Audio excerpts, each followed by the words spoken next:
Hello and welcome to Byju's IAS. Let's get started and look into our daily quiz. Let's look into the first question. Which of the following are correctly matched? We have the paper or the journal, founder or the editor. Janata, Ajit Singh, Bahishkrut Bharat, Dr. Ambedkar, Mook Nayak, Tarak Nath Das. The answer to this is 2 only. Why have we taken this practice question? Because of the reference given in this article. All the journals or the newspaper that is mentioned in the question were written by Dr. B.R. Ambedkar ji. When we look into this particular option, in 1920, Ambedkar entered into the world of newspapers. He started his first newspaper called as Muknayak, followed by Bahishkrut Bharat in 1927, Janata in 1930, Prabuddha Bharat in 1956, which is why the answer to this is 2 only. Now let's look into the next practice question. The two prominent leaders who had organized a peaceful protest against the Rowlatt Act in Amritsar were Sukhdev and Rajguru, Dr. Saifuddin Kichlu and Dr. Satyapal, Bhagat Singh and Rajguru, Dr. Saifuddin Kichlu and Bhagat Singh. The answer to this is Dr. Saifuddin Kichlu and Dr. Satyapal. Why have we taken this practice question? Because of the reference to the Jallianwala Bagh massacre. What is this about Jallianwala Bagh massacre? April 13th marks the day of Jallianwala Bagh massacre. Before we understand what was the root cause of this particular massacre, we have to understand one of the acts passed by the British rule. After the First World War ended, we had a hope, the country had the hope, the leaders had the hope that the British would leave India and the country would be governed by the leaders of the country and the people of the country. Contrary to this particular opinion, what we have is the British Empire back then passing what is called as the Rowlatt Act. So what is this Rowlatt Act? This was passed in the year 1919. According to it, in case there are any leaders, in case there are any people who are voicing against the government, such act will be treated as seditious act and they will be booked under the charges and without any trial they would be imprisoned, which is what is called as the Rowlatt Act. The minute this particular act was passed, protests across the country took place. Mahatma Gandhi did voice his opinion against this as well. While all this was happening, the British issued an order where in Punjab he was not allowed to enter. So Mahatma Gandhi was not allowed to enter into the region of Punjab. This is where peaceful protests in Punjab in Amritsar was taken care by Dr. Saifuddin Kichlu and Dr. Satyapal. When they initiated these peaceful protests, the British Empire, the British officials were not able to take it, which is where they arrest these two people and put them behind bars. Once they put them behind bars, people were not happy with it. They started agitating. They also started protesting as well. This is when the British officials issued another notification which said that any political gathering will be immediately be treated as against the British Empire and such people will be imprisoned. So this was the act which was not taken easily by the people.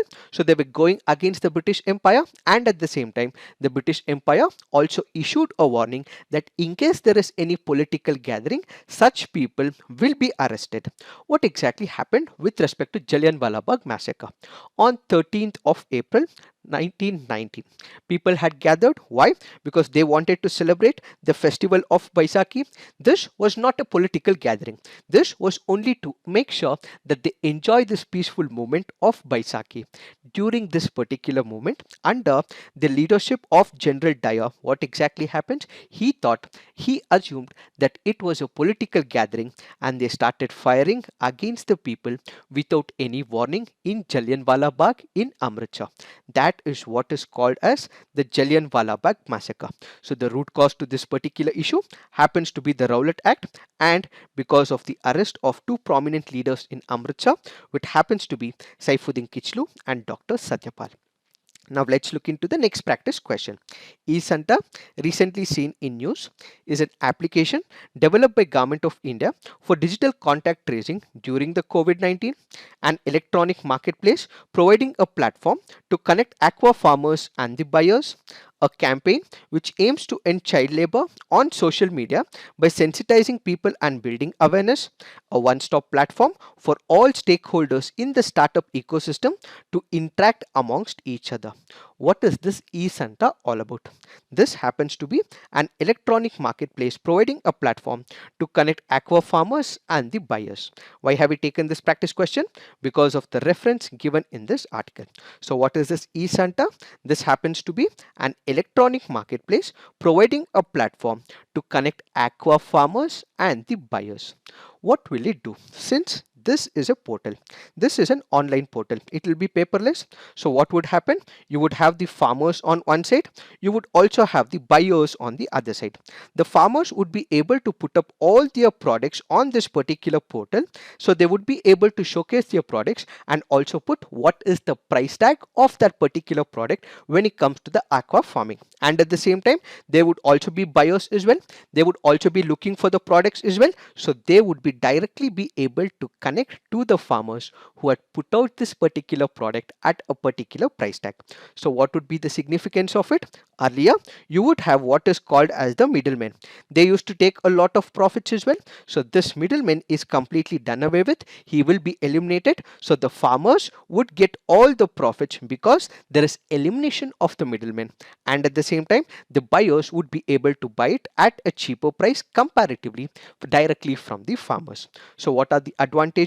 This eCenter will drive the lives and income of the farmers by reducing the risk, awareness of products and markets, increase in income, shielding against wrong practices, and ease of processes.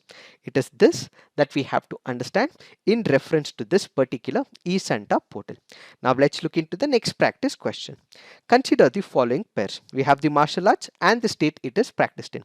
Gatka, Punjab; Huon Langlen, Manipur; Komblenai, Assam; Parikanda, Bihar. Which of the above is correctly matched? The answer to this is 1, 2, 3 and 4. Why have we taken this practice question? Because of the reference to Gatka. So kindly remember, all the options that are given here are correctly matched.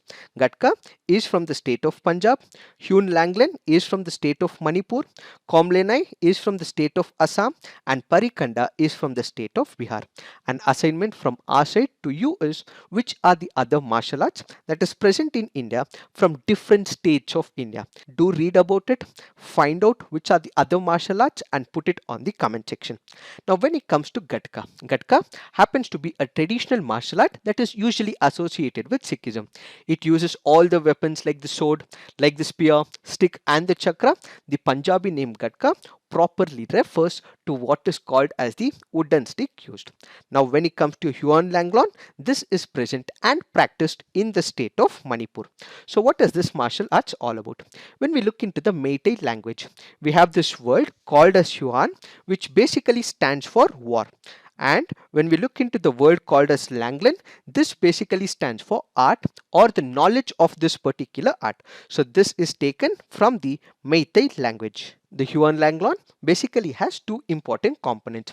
One is called as the Tangta, which is the armed combat. The other is what is called as Sarit Sarak, which is the unarmed fighting. Komlenai is from the state of Assam and Parikanda is from the state of Bihar. Now let's look into the next practice question. What are the importance or importances of the United Nations Convention to combat desertification? It aims to promote effective action through innovative national programs and supportive international partnerships. It has a special particular focus on South Asia, North African regions, and its secretariat facilitates the allocation of major portion of financial resources to these regions. It is committed to bottom-up approach, encouraging the participation of local people in combating desertification. Select the correct answer using the code given below. The answer to this is 1 and 3 only. Why? When you look into this particular program of United Nations Convention to the Combat of Desertification, it does not have any special or particular focus to either South Asia or North African regions. This is for the entire global community where all the regions does picture into this particular program. This happens to be a previous year question from the year 2016. Now let's look into the fact of the day. The fact of the day is Raisina Dialogue. What is this Raisina Dialogue? This happens to be India's premier foreign policy conference, where the conference is spoken on geopolitics and geoeconomics, which is committed to addressing the most challenging issues facing the global community. What are these challenging issues? Let's say, for example, the US Iran tensions, or let's say, for example, Afghan peace initiative, or let's say, for example, the climate change which is haunting the global community. All these issues will be discussed on these conferences. So, every year, leader in politics, business, media, civil society converge in New Delhi to discuss the state of the world and explore opportunities for cooperation on a wide range of contemporary matters. The dialogue is structured as a multi stakeholder, cross sectoral discussion involving heads of the state, cabinet ministers, local government officials who are joined by thought leaders from the private sector, media, and academia. The conference is hosted by Observer Research Foundation in partnership with the Ministry of External Affairs, Government of India. So, what is the major contribution of India? When you look into the Raisina dialogue, this is structured on the basis of Shangri-La dialogue, which happens in Singapore. It happens in Shangri-La Hotel. Why did India adapt such a process? India is an aspiring country which wants to have recognition in the global community. India does want its image elevation as well. India wants to increase its global profile as well. So India, by bringing this particular conference, by bringing the leaders, is aiming at increasing the global profile of India on the global scenario. So what does it do? It brings up all the contemporary issues, that which is surfacing in different parts of the world, brings the leaders together, the diplomats together, and country cabinet leaders and so on and so forth, so that all these troubles, all these issues that are surfacing in the country, a solution could be found out in this particular conference. So this particular conference is a proactive approach of India when it comes to international relations, where it is acting as a platform for ideas, opening to various opinions of different set of people. Added to this particular dialogue also provides a global chance for all the young scholars, researchers to interact with a galaxy of diplomats, leaders from different parts of the world. It is this that we have to understand in reference to the Raisina dialogue. So this is it for today. Thank you for watching. All the best.